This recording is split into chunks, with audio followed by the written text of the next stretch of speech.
Até por curiosidade, presidente, eu entrei no chat aqui e bastante gente falando sobre direito, né? Pessoas que não são do mundo jurídico discutindo direito. Esses dias eu ouvi, achei engraçado uma piada que fizeram. Até 15 anos atrás, todo mundo sabia quem eram os 11 titulares da seleção e não tinha ideia de quem eram os 11 ministros do Supremo. Hoje essa coisa inverteu, né? Até quem gosta de futebol não sabe quem são os 11 titulares da seleção, mas nós sabemos quem são os 11 ministros do Supremo. Isso é maturidade, obviamente, institucional, porque as pessoas conhecem as instituições, mas isso também, para nós que atuamos no dia a dia jurídico, de uma forma ou de outra, acaba influenciando na nossa profissão, né?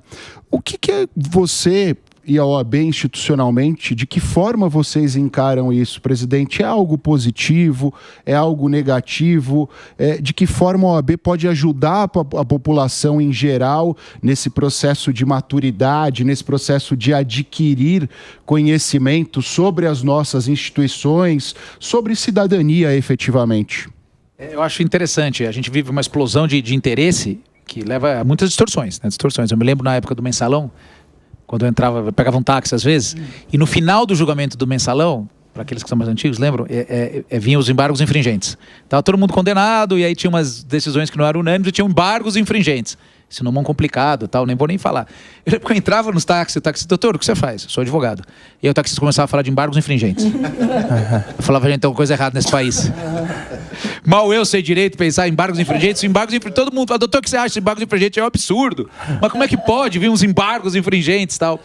Então, assim, existe um tanto de que o papel nosso agora, e vocês aqui que são comunicadores do direito, tem um papel importante, né, de colocar as coisas no devido lugar. Existe essa explosão de interesse do direito trouxe uma coisa muito negativa, que foi uma campanha enorme de desinformação.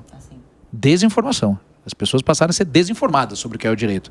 As pessoas foram cristalizando entendimentos baseados no senso comum, totalmente alheio àquilo que muitas vezes a Constituição levou 100 anos para colocar ali. Então a gente tem um papel difícil de comunicar. Isso passa por uma linguagem mais simples, isso passa, pegando ali no Supremo, que você está falando, por mais comedimento, né, dos profissionais do direito na hora de falar. Falar de processo, falar isso, existe aí, a gente tem que achar um ponto de equilíbrio, um meio termo. A gente vai continuar aqui com o Leonardo Sica, mas agora eu quero rodar esta nossa conversa sobre os desafios da justiça, do direito, da advocacia, do judiciário, enfim, com o nosso time aqui também. Acácio, vou devolver a pergunta para você agora, meu amigo. Você que elaborou, traz também o seu ponto de vista. O que a gente precisa para que esse amadurecimento seja um amadurecimento pautado em conceitos de fato jurídicos e não contaminados pela ideologia, pelo posicionamento, pela paixão, pela emoção, pelo ódio, que seja. E aí? Eu acho que a gente tem que partir de duas premissas. Primeiro, eu vejo como positiva essa difusão da informação, a difusão do conhecimento. E como nós estamos numa fase embrionária, é natural, talvez, que as pessoas acabem atropelando o tecnicismo da coisa, porque as pessoas estão aprendendo a conviver com isso. Mas eu vejo um segundo prisma negativo, que é a polarização. É um pouco do que você disse. As pessoas estão tão fanáticas para cá ou para lá, que elas acabam ignorando por vezes ou não fazem questão de conhecer a fundo aquele instituto, porque talvez, se elas conhecessem a fundo, aquele dogma, aquela impressão que ela tem sobre aquilo, acabaria caindo por terra.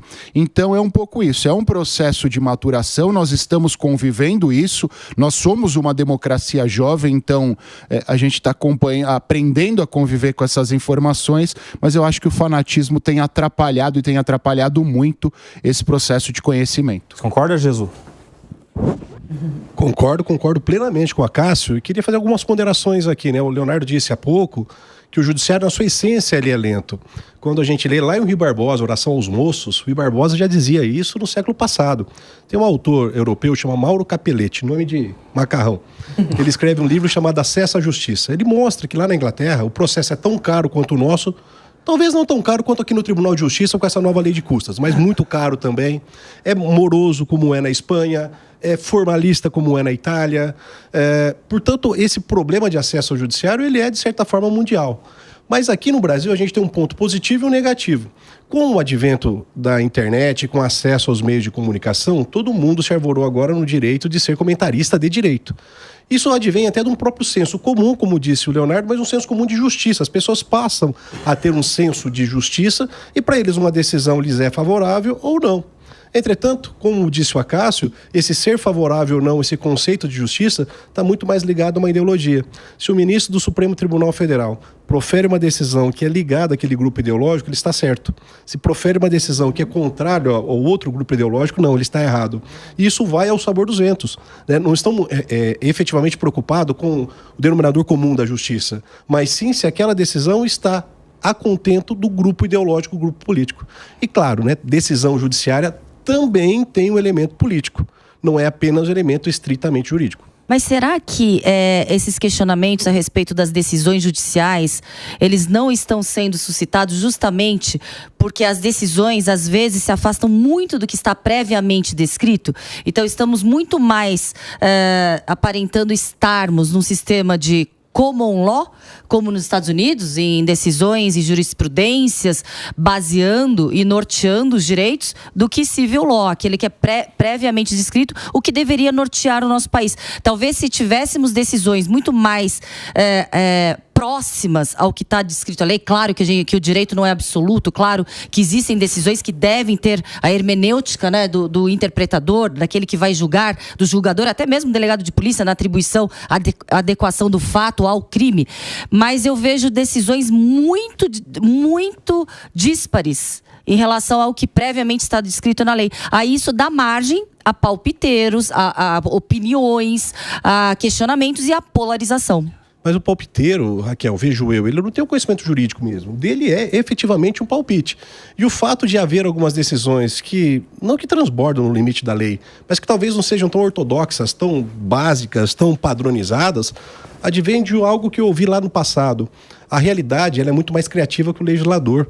O legislador, às vezes, cria uma lei pensando num segmento, mas no dia a dia, os desdobramentos, as circunstâncias são para além daquilo que o legislador previu. E, nesse momento, é a hermenêutica que conta, é a interpretação que conta, é o olhar do juízo que conta. Mas será que isso, só para completar, mas será que isso não nos dá uma fragilidade no próprio sistema de justiça, na própria democracia? Porque a gente não tem nunca a certeza de qual será a decisão, porque a gente sabe que caberá a interpretação de cada julgador. Ô Wilson Pedroso, quero te provocar porque a gente viu nessa semana passada, repercutindo uma decisão de linguagem acessível, se vocês viram isso, que é uma sentença, uma decisão judicial, mas sem aqueles termos muito jurídicos, técnicos, enfim, e numa contramão de um movimento que a gente viu crescendo, principalmente no Supremo Tribunal Federal, depois do advento da TV Justiça. Porque quando a gente passou a ter as sessões da nossa Suprema Corte transmitidas, aqueles votos dos ministros passaram a ser votos mais longos, mais rebuscados, com linguagem muito mais complexas, e que até para o próprio advogado, para o procurador, para as pessoas que trabalham com aquele documento, já havia ali uma dificuldade de interpretação, tamanha a robustez dos votos que passaram a ser mais longos e mais complexos. E agora a gente está vendo um movimento, claro que ainda muito tímido, de linguagem acessível de decisões judiciais para o cidadão, para o povo, para o que depende dessas ações, também terem um pouco mais de acesso e não só receber uma notícia de uma decisão judicial, mas talvez passar a entender a decisão judicial, os fundamentos, os porquês, enfim, como é que você vê esse movimento? É um movimento que vai crescer. Você mesmo, acho que foi você mesmo que disse, Koba, não lembro quem disse, que hoje as pessoas sabem os ministros do Supremo e não sabem o Acácio. Eles não sabem a escalação da seleção brasileira. A partir do momento que o Judiciário, principalmente o Supremo, tenha a oportunidade ou tenha a transparência através da TV de seus julgamentos, até por conta... Cresceu muito na época da Lava Jato, né? Se for lembrar, foi muito na época da Lava Jato. Aquilo é mensalão, isso, do mensalão. Ficou muito presente no dia a dia das pessoas. Acho que se você trazer um pouco mais uma linguagem do dia a dia, facilita o entendimento das pessoas, o que muitas vezes também facilita as pessoas entenderem o que o judiciário está muitas vezes decidindo. Porque quando não entende, vem uma narrativa contrária e vem aquela questão, né? Vem a fake news, uma palavra mal colocada ou mal entendida, vira uma fake news que acaba diminuindo a imagem do judiciário para uma forma uma forma negativa, porque a fake news nunca é para o lado positivo, é sempre para o lado negativo. Mas eu queria falar só também uma questão, Koba. A gente falou de inteligência, tem falado muito de inteligência artificial nos escritórios de advocacia e que essa ferramenta tem sido usada muito pelos advogados. Acho que está na hora também do poder público começar a utilizar. Porque a gente falou da morosidade e muitas vezes se coloca a culpa na morosidade pela quantidade de ações impetradas junto ao judiciário. Mas o poder público também poderia ajudar e começar a tentar utilizar a tecnologia. Eu sei que no poder público, no judiciário, a tecnologia sempre vem com o medo principalmente do cargo de carreira, de perder aquele emprego, vai mexer, mas está na hora de começar a usar a tecnologia para acelerar as questões judiciárias. Ô Galhardo, conta pra gente, como é que está o uso dessas tecnologias na sua área, aí na economia? Explica pra gente. E me permita, eu não quero ser mais um daqueles que dá pitaco, né? Porque o direito não é a minha área. Mas aqui nós vamos dar vários pitacos de economia, você pode esperar. Todo mundo é meio... uma propriedade de quem nunca entrou num curso de economia. E economista também, tem um palpiteiro. Não, a minha pergunta é o seguinte, se o Barroso falou que a gente sofre uma epidemia, acho que foi ele que disse isso, né? É uma epidemia de judicialização, quem sou eu para dizer que não, mas eu queria só perguntar se de fato isso está acontecendo numericamente, porque eu me lembro que a Dilma era presidente, o Haddad havia vencido para prefeito de São Paulo, e aí todo mundo falou, nossa, melhor dos mundos agora, né? Porque os repasses do governo federal serão grandes, a gente vai conseguir fazer obra em São Paulo, isso, o olhar, né, ali dentro do PT. O que acabou não acontecendo, foi um dos menores repasses do governo federal na história, né? E uma parte da explicação para isso era o excesso, entre aspas, ali, eu não sei a quantidade, né, quão excessivo era, da judicialização. Então, pegando o gancho do que foi dito aqui, levando em consideração que parte disso é percepção, tem questões ideológicas, quando o STF ganha, para um lado está errado, outro está certo, eu nem quero entrar nesse mérito se está certo ou se está errado, mas de fato há uma epidemia de judicialização, ou a gente está entendendo um pouco melhor e mergulhando um pouco nessa questão e percebendo um pouco mais isso também. Deixa eu só comentar um estudo do BID, do Banco Interamericano de Desenvolvimento, que um dos entraves para o investimento externo no Brasil é o judiciário. A morosidade que alguém que investe aqui tem para recuperar esse dinheiro. Uma vez eu vi uma palestra do presidente do Santander, ele disse que o Santander tinha no judiciário brasileiro 5 bilhões de reais para recuperar. E ele dizia assim, né, no espanholzão dele, como é que eu justifico isso para o meu investidor que 5 bilhões dele estão parados no Poder Judiciário brasileiro? A gente teve aqui um colega nosso, inclusive, o doutor Elcio Ronda, né, que foi diretor jurídico da Fiesp por décadas, diretor da Ciesp ainda, do Ciesp. Ele falou que um grande entrave é falta de segurança jurídica. E aí, presidente, eu quero saber de você... Como é que a gente pode buscar uma maior segurança jurídica? Passa pelo respeito aos precedentes? Porque vez ou outra, principalmente você que é criminalista, vez ou outra, você sabe que lá no STJ ou no STF já há um entendimento consolidado ali, já está uma paz em determinada discussão a respeito de determinado tema, mas na primeira instância, na segunda... ainda há diversos outros entendimentos que fazem com que essas primeira e segunda instância às vezes se tornam apenas degraus para que o processo alcance lá no final um entendimento que todo mundo já sabe vai ser alcançado. A gente precisa ter alguma política de valorização dos precedentes judiciais mais forte no Brasil? Bom, eu não vou deixar aqui o economista sem réplica, porque ele falou uma coisa muito importante, há um excesso de judicialização no Brasil. Aqui no Brasil... Outro dia eu estava no... Posso usar exemplos banais, né? Fui no estádio de futebol com meu filho, ele falou, a torcida está sem bandeira. Ele perguntou por quê? Eu falei, porque um juiz decidiu que agora a torcida não pode mais levantar a bandeira. Aí, em determinado momento, aqui no começo do ano, no estado de São Paulo, os restaurantes começaram a servir água mineral, gratuita, como é em muitos outros países. Aí lá, um dia eu cheguei e falei, cadê a água? Não, agora um juiz decidiu que você não toma mais água mineral gratuita. Eu uso esses exemplos banais, mas eu posso multiplicar eles a 1000, para dizer o seguinte, o judiciário decide muita coisa. Porém, o primeiro passo para corrigir esse excesso é do judiciário, recusar as demandas. Recusar as demandas.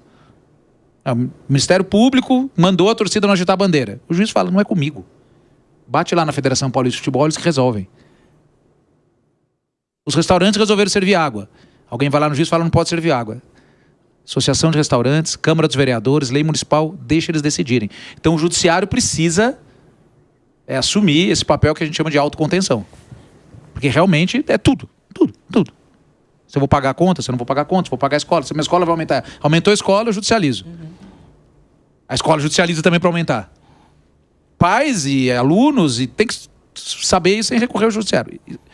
E, como eu acho, para a questão dos precedentes, isso é muito sério no Brasil, muito sério. A gente não tem uma cultura de respeito a precedentes, não é? A não ser súmula vinculantes, mas é um extremo que a gente não precisa chegar em súmula vinculantes. Né? Os precedentes é o que dão estabilidade. Né? O precedente é qualificado, o precedente de maioria, ele serve para dar estabilidade. Ele pode ser modificado, os precedentes estão lá para ser discutidos também. Falam, é assim, mas deixou de ser. Mas mudar um precedente leva um tempo. Você não muda um precedente do dia para a noite. Mas o próprio Supremo Tribunal Federal tem dado maus exemplos. Porque o Supremo Tribunal Federal tem passado por cima dos próprios precedentes, às vezes do dia para a noite, e às vezes outra semana muda de novo. Não é? Isso dá uma sensação de injustiça geral. Todas as pessoas sentem como injustiça essas mudanças. Então, o sistema de respeito de precedentes ele é muito importante para que o telespectador entenda. Um precedente é uma decisão, é um entendimento que foi consolidado depois de muitas vezes ser repetido. Decidiram assim, falaram, gente, tem um precedente aqui. Para mudar, toma mais tempo. Então, a gente precisa evoluir tanto na autocontenção, os juízes precisam começar a recusar demandas e deixar os outros poderes trabalhar, mesmo que mal. Isso é democracia. A Câmara votou mal a lei. Vai lá nos vereadores e reclama. Elege outros vereadores. Né? Por aí vai. E a gente precisa ter um sistema de precedentes mais rígido. Isso traz pra gente algumas outras discussões, né, Cássio? A judicialização da política, uma hipertrofia do próprio poder judiciário também, né? E que para muitos é entendido como um avanço nos limites constitucionais estabelecidos e que vai gerando na população um senso de insegurança mesmo. Koba, nós já discutimos aqui, inclusive, inúmeras outras vezes, a lei de drogas, por exemplo, essa decisão recente tratando da lei de drogas, das 40 gramas. E nós tivemos pontos divergentes aqui, exatamente nesse sentido. Alguns dizendo, olha, o judiciário atropelou o que seria uma atribuição do poder legislativo. Mas quando a gente olha para o poder legislativo, quando a gente olha para o Congresso Nacional, nós estamos em 2024, a lei é de 2006, portanto 18 anos, sem que tenha havido um posicionamento efetivo do Congresso. E aí entra essa discussão que a gente tem, olha, Supremo extrapolou, não extrapolou, pode até ter extrapolado, mas o Congresso, quando deixa de cumprir o seu papel, também não está de uma forma ou de outra extrapolando ou sendo incondizente com as suas reais funções? Então essa é uma discussão um pouco interminável, mas a gente precisa levar em conta o papel de cada uma das instituições e, principalmente, a última voz, a última posição é sempre do judiciário. Se alguém decidiu mal ou não decidiu, vai caber ao judiciário corrigir isso. Então, por isso que o judiciário tem tido esse protagonismo e tem sido objeto de tantas críticas. Um pouco é por falta de atividade ou proatividade do próprio legislativo, né? Um grande exemplo disso aí é agora a decisão, não sei se é desse ano, do ano passado, do STF, que discute a licença paternidade, né? Que a Constituição diz que a lei vai falar sobre a licença paternidade e nunca falou, desde 1988, e agora é que o judiciário teve que falar, vocês não vão discutir licença paternidade, então vai ficar valendo a mesma da maternidade também, até que vocês criem uma lei a respeito disso. Não sei em que pé que está essa discussão no STF, mas também tem essa coisa aí, Gesualdo, de o próprio legislativo não fazer a sua parte. A omissão legislativa é um dos motivos desse fenômeno, dessa judicialização tão intensa, mas isso não é também exemplo específico do Brasil. Certa vez eu fiz um estudo, eu estudei na Universidade de Coimbra, e lá pude ver que em 88 países democráticos, e a gente inclui como democracia a Venezuela, portanto a maioria dos países no mundo não são democráticos, o judiciário tem essa primazia, ele é o grande ator das transformações sociais. Há um livro muito interessante de Ronald Dworkin, nos Estados Unidos, ele diz assim, quem transformou a cultura americana do século XX foi a Suprema Corte Americana. É a Suprema Corte Americana quem libera o aborto, quem libera o casamento homossexual, o uso recreativo de drogas. Portanto, também lá, O último protagonista, e como disse o Pachecão aqui no domingo passado, quem tem a prerrogativa de errar por último são as Supremas Cortes. No nosso caso, o Supremo Tribunal Federal, né? O problema do Brasil é que a Suprema Corte, além de desempenhar esse papel de ser o guardião da Constituição, de ser a última palavra da Constituição, também tem sido uma corte para tratar de assuntos penais, de assuntos de recursos, o que a rigor não é um papel de uma Suprema Corte. Pois é, o judiciário, principalmente o STF, jogando tantas coisas que não precisaria jogar, né? Jogando até Taça das Bolinhas. Quem foi o campeão brasileiro de 1987 precisa chegar no STF? Todo mundo sabe que foi o esporte. Foi esporte. Todo mundo sabe que foi o esporte, não é verdade? Poxa vida. André Galhardo, quero também a sua avaliação sobre isso. Você acha que o judiciário também faz mais do que precisaria, deveria se limitar, principalmente no STF, em que, por ser uma corte constitucional, que discutiria questões de constitucionalidade ou inconstitucionalidade, às vezes julgando tantas outras questões que chegam com mais facilidade e que também ajudam a morosidade da justiça, né? Colaboram para esse mal que é a morosidade da justiça. Como é que você vê? Kobayashi, você falou sobre essa questão, né, da licença paternidade. Eu me lembrei do imposto sobre grandes fortunas, também presente na Constituição, né? E eu não estou dizendo que essa é a saída que vai resolver, mas está lá. Seria colocado em prática através de uma lei complementar e até hoje, desde 1888, ainda não rolou.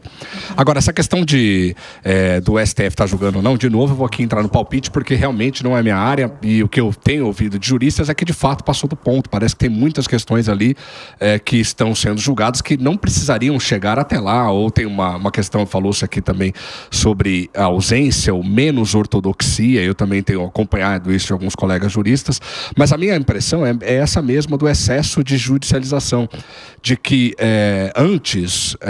talvez 10 anos, 12 anos, tinha essa percepção de que havia de fato uma necessidade de um STF um pouco mais atuante diante de algumas questões políticas importantes, sobretudo depois das manifestações de 2013. Então, a minha humilde interpretação, fora, né, dessas 4 linhas técnicas sobre as quais vocês têm um domínio, é de que tem uma percepção ideológica sobre isso, né? Não dizendo que hoje está errado e antes estava correto, nem o contrário, mas talvez esse excesso de judicialização, esse excesso de pautas que o STF tem levado para si, talvez de fato seja uma percepção das pessoas, seja por descontentamento ou tenha até uma questão técnica mesmo, de fato. Não, realmente o STF não precisaria estar jogando a Taça das Bolinhas.